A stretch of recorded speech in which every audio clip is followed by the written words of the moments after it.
Have you ever felt like fashion is not for you? Like whatever outfit you put on, something's always missing? Maybe you have heard the advice that don't wear stripes because it makes you look wider, or curvy girls don't wear patterns. And maybe all this is stuck in your head whenever you're trying to put on a nice outfit or whenever you go shopping. If this is you, then this video is for you. But first, hi, I am Laura, and I am not a professional stylist, but I am someone who has taken a fair amount of classes, listened to expert advice, and just go on in my own journey trying to find my personal style. And today I'm gonna break 5 tips for you so that you can start on your journey towards being your most authentic self, dressing and feeling your best. Identify your body shape.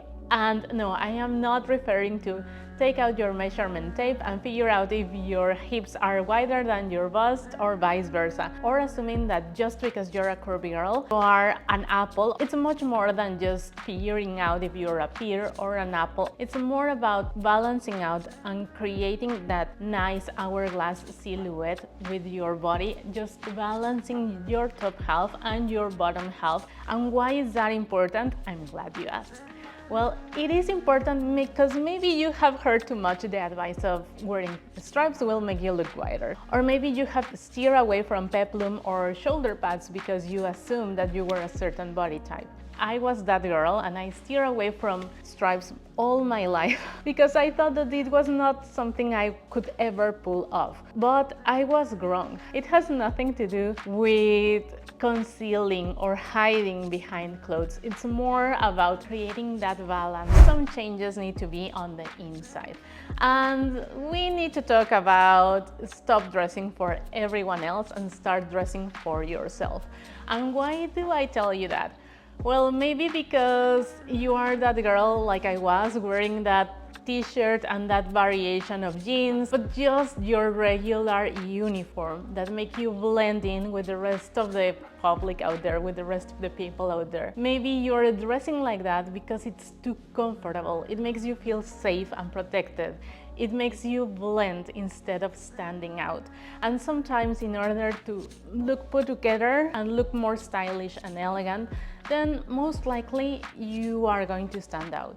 Stepping out can also be a little bit, I don't know, challenging. You are putting yourself out there. So in order to do that, it requires a little bit of courage. Speaking about courage, I recently read a book called The Courage to Be Disliked, and it just, I don't know, it just gave me a different perspective about authenticity and people pleasing. I just know that I'm no longer comfortable just hiding myself or making myself smaller so that other people can take the space or so that other people are comfortable with that. No, I just want to be myself. Another advice I can give you is to do a color analysis.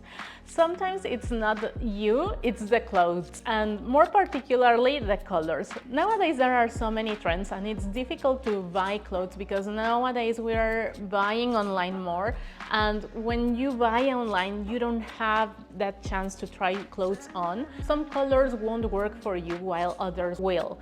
So it's more about knowing which colors make you look the best and what colors just wash you out and make you look weak or tired. Just because I have dark hair, I assume I was an autumn kind of girl and I should wear browns, and it's just boring. After doing that color analysis, I discovered that I'm not even an autumn, so just making sure that you're shopping in your color palette will make you look and feel your best. Next, I'm gonna give you a quote that goes, "Where attention goes, energy flows."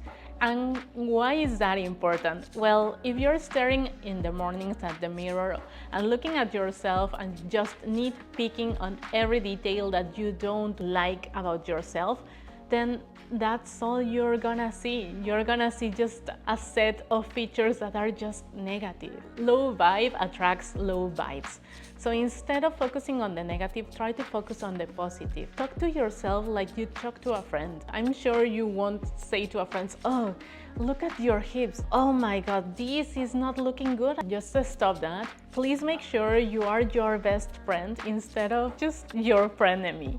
It takes the same effort and one will make you look better and feel better than the other one. And if you don't believe me, here, I'm gonna put a picture of myself here. This is a nice looking outfit. This is me looking okay and cute. I like the outfit, I like the bag and whatever. Then this is other picture of me the same day, just a couple of moments later. And the only difference in this picture is that a passerby just gave me a compliment. It just put me in a positive mood, and I feel like that's reflected on the second picture rather than in the first one. I don't know if you can tell the difference, but for me, I like the second picture better than the first one. Let me know if you agree. Here's your next tip. Find your style icons and get inspired. None of us are born knowing how to put an outfit together or how to combine colors. But a good place to start is just go to Pinterest and find out who your style icons are. Create a board and save inspiration. Save those outfits that are like wow, have that wow factor, and try to find patterns in common. Are you drawn to feminine outfits or are you drawn to more color blocking outfits? What makes your heart sing? And start there. Remember that you're not copying them, you're just drawing inspiration from them. And at this point, I do not suggest you to add to your cart. Start by identifying the pieces that make your heart sing, and then try putting together outfits. Shop your closet and just have fun with it. Well, that's all for today. I really hope that this video serves its purpose, that it helps you start on your journey towards finding your personal style. If this is the vibe that you like, then I suggest you hit the subscribe button, and I'll see you in the next one.